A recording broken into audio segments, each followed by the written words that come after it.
Okay, now begins the Q&A portion of today's talk. We were anxious to thank you, but we have more we want to talk with you about, Amy. So if you did not get a piece of paper when you came in, raise your hand and one of our volunteers will be happy to distribute paper. You can write your questions on them. They will be passed up to me, and I will address the questions to today's speaker. So Amy, if you could join me again up here. So tell us a little bit about yourself to start off with. First of all, when did you come to Korea? How long have you been here? And why did you come here in the first place? I've been in Korea almost 3 years, and I came to Korea because I wanted to be an English teacher. No. I just wanted to get out of South Africa and have new opportunities and in a new culture, get to meet new people. And did you come to Gwangju? Was Gwangju your first stop? Have you been in Gwangju the whole time? Or have you lived elsewhere in Korea? No, I've been in Gwangju all these 3 years. I love Gwangju. Good answer. So, you mentioned you are South African. Yes. Can you tell us a little bit about your education and what you did before you came to Korea? Okay, I'm a BCom communication graduate from South Africa, and I speak Afrikaans, which is one of our 11 official languages in South Africa. And I have a younger sister who's currently in China, so yeah. And before you came here and got interested in Link, did you have any history of volunteerism before you came to Korea? Sure, yes. At university, I was part of a race community, so we had a lot of opportunity to do volunteer work and raise money for numerous projects in the local community, but nothing as big as this. No, this is my first big project. Okay. Being a South African, I think many Westerners here in Korea are North Americans, and especially people from the U.S. with the close ties between South Korea and the United States. There's a lot of thinking about Korea and the Korean Peninsula. As a South African, though, what was your previous knowledge and mindset about North Korea? Is it prominent within the South African consciousness? No, it's not. I didn't know anything about Korea or North Korea before I came here. So everything I learned about this country was while I was here. I think South Africa is quite far away, you know, and we South Africans like to just be on the low down, just, you know, rather just be safe than sorry. So we're quite a quiet country in that regard. Okay. Yes. So you told us how reading the book was what got you involved initially. So that is what got you interested in North Korea in general. How did you get involved specifically with Link?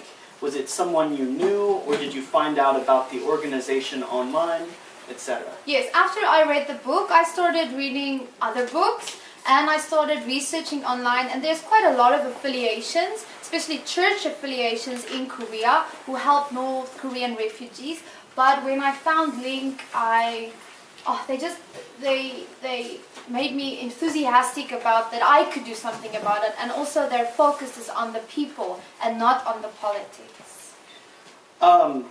So that's actually one of the questions we had was, when you described Link, the organization, you said it's a non-political organization, but is it difficult to remain non-political when it's so closely involved with such a highly political issue? How does Link strike the balance of remaining non-political? I think Link uses the political aspect of North Korea to focus on human rights and how the politics are influencing the life of the people with regards to freedom. So it's never a thing that's focused on the leaders, but it's on the system. It's the big picture that Link focuses on in North Korea. Okay, you told us a little bit about some of the rescue teams and the structure of Link, but can you tell us a little bit about the history of the organization itself? When and where and who first began this Link organization? Link was started in 2004 as a very small organization. It's run by a North Korean. Her grandmother escaped from North Korea to America, and I think she had a passion to help the North Korean refugees, and it started at a university as a small project group to start raising awareness and to start empowering refugees. The more refugees that were going to America, and it's grown to what it is today, which is a worldwide campaign to raise funds. So you mentioned that Link was begun by someone whose grandmother was a North Korean refugee. What are the general numbers for total number of North Korean refugees so far today? Is it worldwide or specifically? Do you want in America? Or? I think the question is, how many North Korean refugees are there currently worldwide? If you don't know, that's okay. No, I don't know. Well, as I mentioned in my speech, there's about 20 to 30,000 in China, and that's not recent figures. That's about a year ago figures. So, the number. Also, there's a decrease in refugees because the border restrictions are becoming stricter and it's still getting more difficult to get out of the country. So actually that number is declining. So you said 20 to 30,000 currently in China. Do you have the figure for refugees in South Korea currently? Nope, that's okay. Let me just say why. Why? These people aren't walking around with a North Korean poster on the front saying, I'm from North Korea. They're in this society, this very stressful society in South Korea, and they're coming from this place where they know nothing about this, and they have to try and fit in. So I won't say they're in the underground, but they're quiet, and they're shy, and they're very unique people. So I don't know the numbers now, but it's a low down issue in South Korea currently. Have you been able to have first-hand experiences with North Korean refugees in this country? No, I haven't. I know there's a group up in Seoul of foreign teachers who teach North Koreans voluntarily English. And we are hoping for something similar like that to start in Gwangju. There are North Koreans in Gwangju, but I don't know much about. No, I haven't met a North Korean. I've never also asked someone, "Are you from North Korea?" But I'm testament to all these testimonies which Link provide on their website from all these people who they've helped. And can you talk briefly about what are some of the biggest challenges that face these refugees? You mentioned that in China, the refugee women have an 80% chance of being sold into the sex trade. What are some of the other challenges facing the refugees? Just fitting in, blending in. If they find these people, they send them back to North Korea, and they are tortured and executed. So I cannot begin to explain to you what these people are going through. Even if they get across the border, then being in China, in this unknown world, coming from not knowing much, it's gruesome if I have to tell you in detail. So that is why I'm here today, is to encourage you to go out and read and find out and get information if you want to know about these things. It will make you feel like me, humble. And it will motivate you to want to help these people. So you've mentioned some of the dangers facing the refugees themselves. In the video about the woman who's building the bridge back to North Korea, she mentioned how she's helping her family and friends back home. However, isn't it true that sometimes there are dangers faced by the friends and family of refugees who leave? Are there sometimes reprisals directed against friends and family of refugees? Yes, of course. If they have to find these people, there can be great repercussions. Can you imagine how desperate these people are? That even if they know that they can get into trouble by exposing themselves to all these outside world information and technologies, even that they can get in trouble is not enough for them, that they know that, not enough to temper them, that they don't want to find out more about what's going on outside North Korea. And what about the, do you personally feel any sort of danger being involved in this group yourself, or what are the dangers faced by members of Link who are involved in this underground railroad community? The people working on the border from North Korea, they have a high risk of getting into danger if caught in China or Southeast Asia. Not that much. Thailand is pretty like, we don't care, whatever you're doing, just don't make too much trouble. But China is very strict about these things. So if they get caught, they face danger. But here in Gwangju, I promise you, nothing will happen. Nothing, no. No, in fact, you will just receive more love. Really. No, you won't be in danger by joining the rescue group. So, Shin Dong Hyuk, the subject of the book, also the author? Yes. No.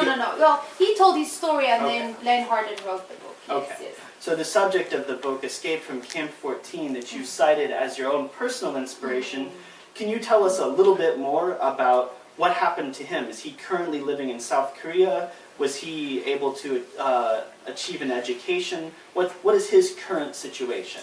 Well, he has joined the UN and these recent reports investigation, and he's helping them raise awareness of the situation in North Korea. He's speaking English now. He lives in Seoul, in South Korea. He's got a Facebook page, and you know, he not only votes for the North Koreans, but also other countries that are oppressed. He's become aware of that, and you know, if you just find out how he realized that he can love people and that people can love him, something that he's never experienced. It sounds small to us, but that has been something big for him. And so he's in close ties working now with the UN. Okay, we have a few more questions left today. So the very nature of an underground railroad is underground, and all of its operations are not up for public view. Yes. So how does Link account for how the money gets to refugees? How does the money go to the people in need, and for people escaping and needing to pay the fees and cross the border, etc.? What's the mechanism for a donation from someone here to Link? How does that money reach the refugee themselves? Well, the big thing is, I showed you my fundraiser page. If you donate money, it goes towards a special Gwangju Link Rescue Fund.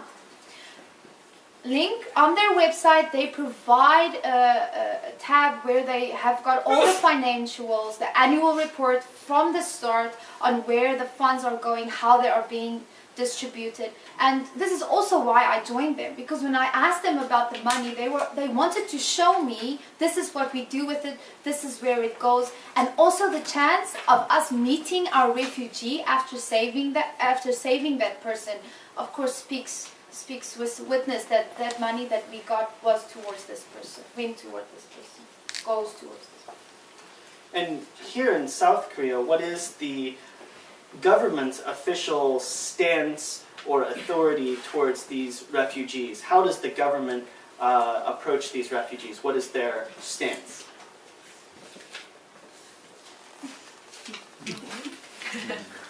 Next question. Doing great.